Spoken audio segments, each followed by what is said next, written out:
Hello. This short lockdown video will give you some ideas and strategies for when you have to prepare an orchestral or an ensemble part with a limited amount of time. This is something that happens to me quite frequently in my work with Riot Ensemble in particular, but I hope that the ideas and strategies I'll present can apply to any repertoire, not just contemporary, and apply to any size of ensemble, from large orchestra to duo or trio. So for example purposes, we'll look at this piece, Shivers on Speed, by the Swiss composer Brigitte Muntendorf. I had to play this in a concert at Liverpool University back in March. So it's really tempting when you get any score just to dive straight in with the notes, but actually you need to take a careful look at some of the performance instructions, which for contemporary scores can often be quite extensive. You'll need to have a careful look to see precisely what's involved. This piece requires some activity inside the piano. This bass note is going to be prepared with a bit of blue tack, and it's important to practice this stuff before you arrive at the first rehearsal, otherwise you might be floundering in front of your fellow players. It's also important to experiment so you can get the sounds right before the rehearsal begins.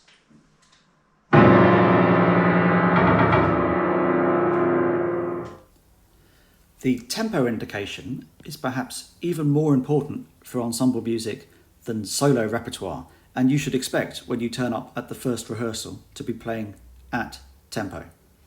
As we can see here, the tempo indication doesn't pose too many difficulties on the first page, but if I just scroll you quickly through the piece, it gets busier, it gets virtuosic.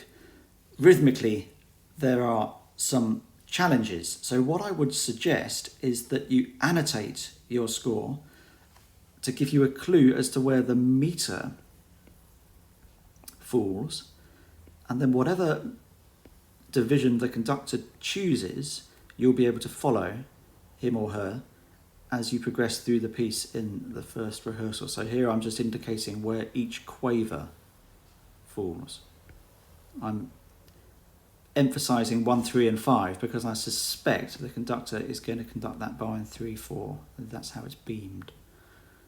So there's a lot of work you can do here away from the piano.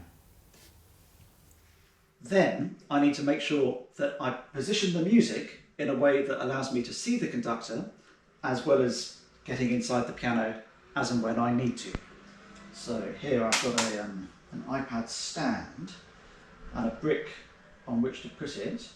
See, this will allow me access either side, and I can still see the conductor over there.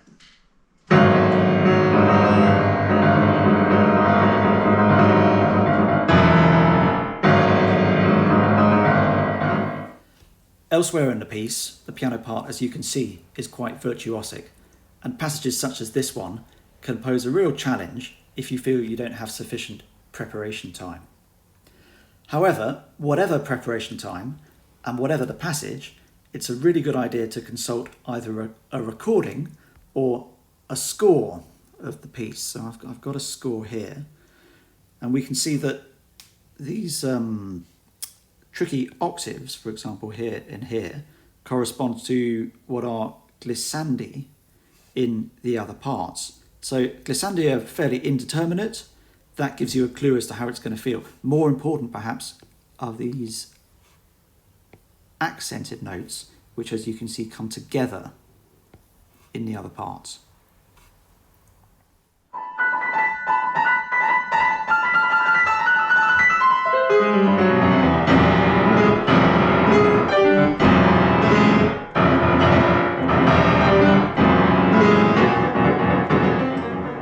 Hopefully it will be obvious by now how much value there is in working away from the piano as you prepare a tricky score.